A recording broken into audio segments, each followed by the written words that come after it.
6-9, France Bleu Azur. 7h17, c'est l'heure de la Nouvelle Éco, Kevin, et ce matin, focus sur le groupe Perspective. C'est une entreprise implantée à Nice, fondée en 2016 et qui fait dans le bilan de compétences, la formation et le conseil. Elle a même été récemment sacrée entreprise la plus performante de la région PACA selon les Échos. Bonjour Armen Timourdjian. Bonjour. Entreprise la plus performante de la région PACA.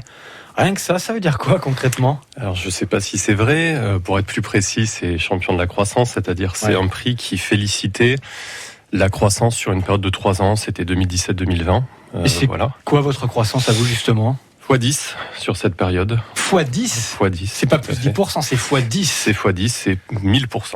1000%, vous vous rendez compte ?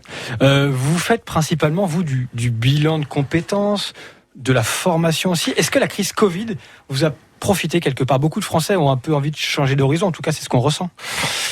Alors, oui, à 2 titres, sans cynisme. D'abord, parce que sur tout ce qui tourne autour du bilan de compétences et du changement de carrière, vous avez tout à fait raison.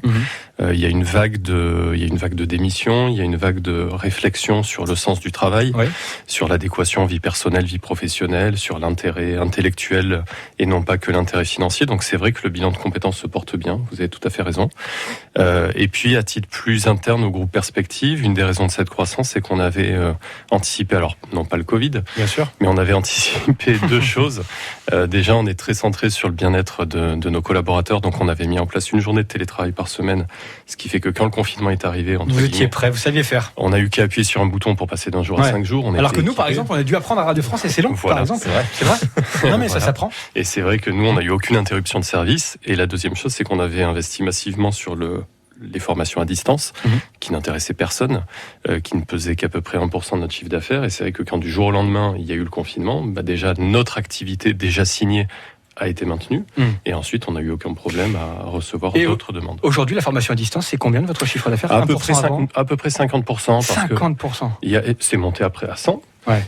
Forcément, il y a quand même un retour au présentiel, notamment sur les formations à la journée. Les gens en ont marre de faire des journées entières de visio. Par contre, sur tout ce qui est séquencé en 1 heure, 2 heures de rendez-vous, les gens apprécient beaucoup le distanciel. Et ça nous restera sans doute. Et c'est très pratique, et c'est très écologique. Bien sûr. Il y a moins de déplacements, on gagne du temps, etc.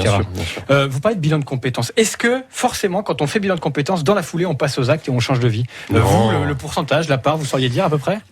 Une bonne moitié. Une bonne moitié quand même. Une bonne moitié tout de suite. Et puis, c'est difficile de tracer, mais des fois, ça fait son chemin 1 an, 2 ans, 5 ans plus tard. Si moi, demain, je viens vous voir, je vous appelle, là, je vous dis, j'en ai marre là, du micro, je veux faire ce bilan, etc., je veux me former. Comment ça se passe ? Quel chemin je dois suivre ? Est-ce que je dois appeler les organismes, savoir comment je me finance ? Comment ça se passe ? Alors, très concrètement ? Déjà, aujourd'hui, pour un Français, un particulier qui veut faire de la formation, il passe par le CPF. Le compte personnel de formation. Compte personnel de formation, qui a une triste presse en ce moment, puisqu'il y a énormément d'arnaques au CPF. On va y revenir. Voilà, ça devrait se calmer, on va y revenir. Mais il faut y passer. Par l'arnaque ou par le CPF ? Par le CPF. Oui, ça permet aux Français de se le financer en autonomie.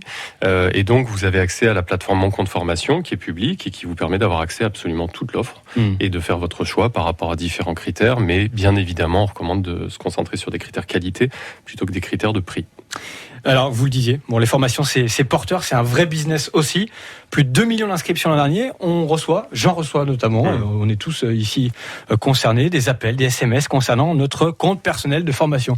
Est-ce que c'est normal ? Est-ce que tout est bon à prendre ? Qu'est-ce qu'il faut faire ? Alors, ce qu'on peut dire clairement à nos auditeurs, c'est que la pratique commerciale est interdite.